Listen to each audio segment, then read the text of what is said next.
Hi everybody, today in this video you are going to learn how to give that cinematic look to your footage through the process of color grading. Now I am not an expert in color grading, but I will share how I perform color grading and how it is very simple and easy to do. You don't have to be a professional colorist to do some color grading, because color grading is like giving a small touch up to your footage.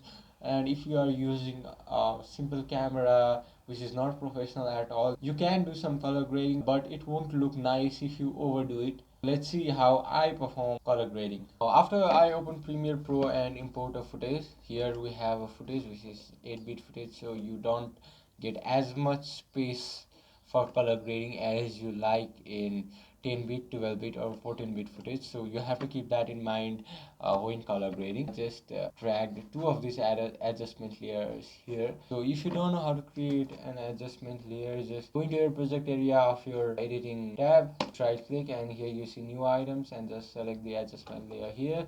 I have already done that. Here you can see two adjustment layers. The first represents basic color correction parts, which is for adjusting the basic areas of color grading like exposure, highlights, shadows, blacks and white part. Whereas the upper layer here, adjustment layer, is for color grading. If you are working on multiple footage, what you want to do is you want to color correct each of these footage, but you want to color grade it as similar as possible, or you can use the same adjustment layer throughout the video, but your color correction adjustment layer should be different, because each footage has different kind of exposure, different kind of shadows, different kind of highlights, and you want to make it similar to your other footage.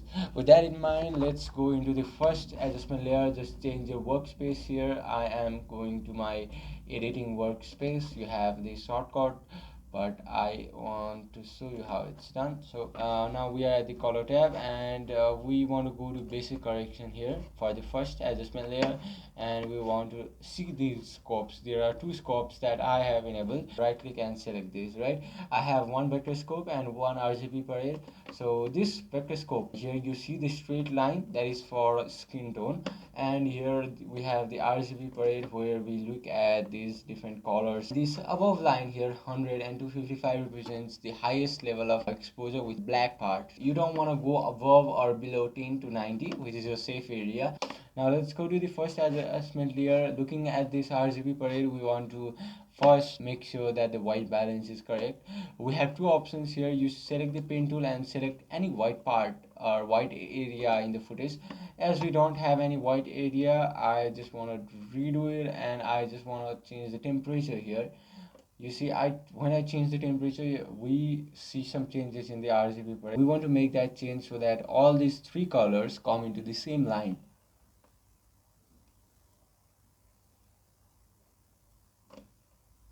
All right.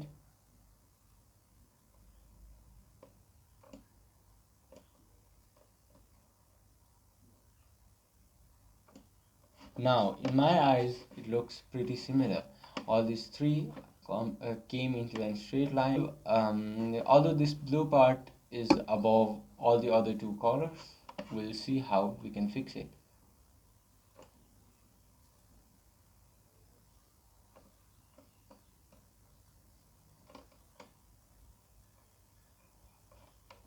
Alright, now after doing that, we want to build some contrast in the footage, and we want to increase the highlights of this footage. We want to increase the highlight of this footage, and shadows look pretty fine. It's below 10, so I just want to increase it so that it goes so that footage is a bit opposed. Now changing the blacks, I just want to bring it at 10, and the whites, I just want to increase it up to this much, and it looks fine to my eyes. Now after doing this, there is a huge change. If you can see, right, it looks completely different than it was before we just had that color correction. Now we want to go to the next adjustment layer here. Now we don't want to touch this basic correction here because we have already done that. However, it seems that the blue is Well, no. I think that blue is like over.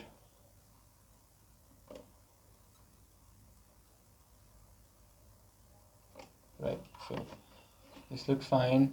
Let's go to the adjustment layer here. And now what we're going to do is I don't touch the basic correction at all because we have already done that in our color correction tab. Now I want to go to curve. I just want to go to hue and saturation, or first hue, and I want to go to the green part of this footage. Now we actually selected the blue part, but it's actually okay because the green looks a bit blue here.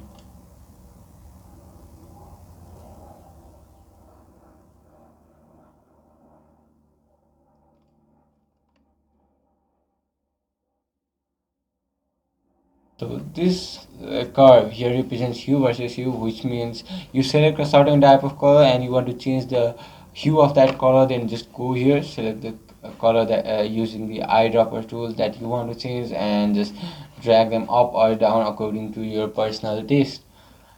Also want to change the skin color because the skin tone here doesn't lie at the straight line that we have.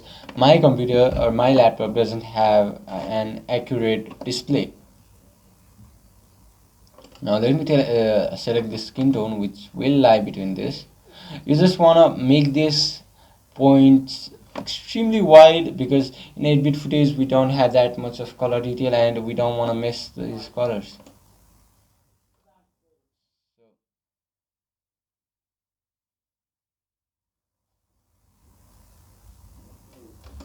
So yeah, I think we found the correct color tone. I also want to increase the color saturation of the skin and decrease some saturation of greens. Also the water should be a bit white. So hue versus luma, you select the color and you increase or decrease the brightness of that color. You see the change, right? You don't want to overdo it. Just drag this, make this wider. So we're gonna make that wider here. Okay, after doing that, let's see how much we have changed. So it's a subtle change, but it's something to note.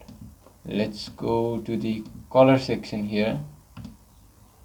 So highlights represents the white parts, midtone represents the well lit areas, where shadows represents the dark areas. So first I want to change the shadows here to something like this. Shadows are kind of dark, so it gives kind of cool vibes, so I did that. Now highlights to orange,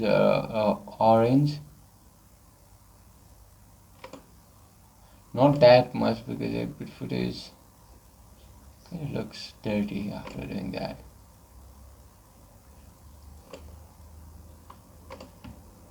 Now let's go to the midtones here, and using midtone affects the overall part of the footage. I want to take it near to cyan so that it builds a contrast here.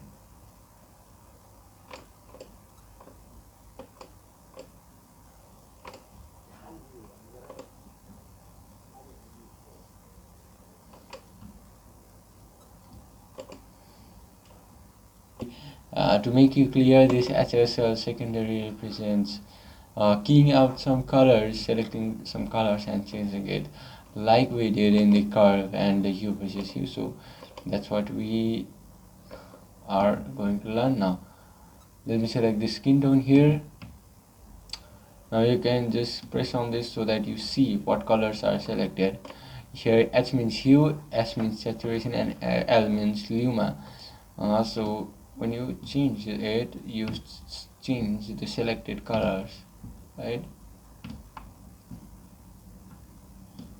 I'm gonna make it as precise as possible to just select these bodies or the skins. And after that we just drag it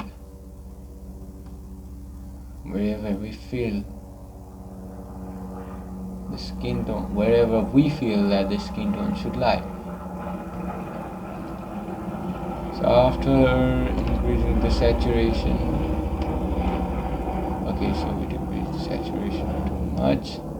Let me just increase the saturation here up to this point, and let me just change something here so that it looks it lies at the proper line here, so it lies at the exact line that we wish for. So you want to add some vignetting, you can do that,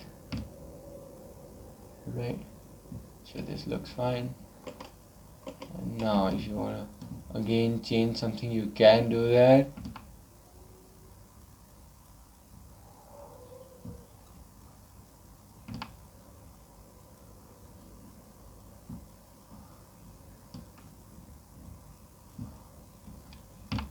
So yeah, after we did this, you can see the final look that we have gone for.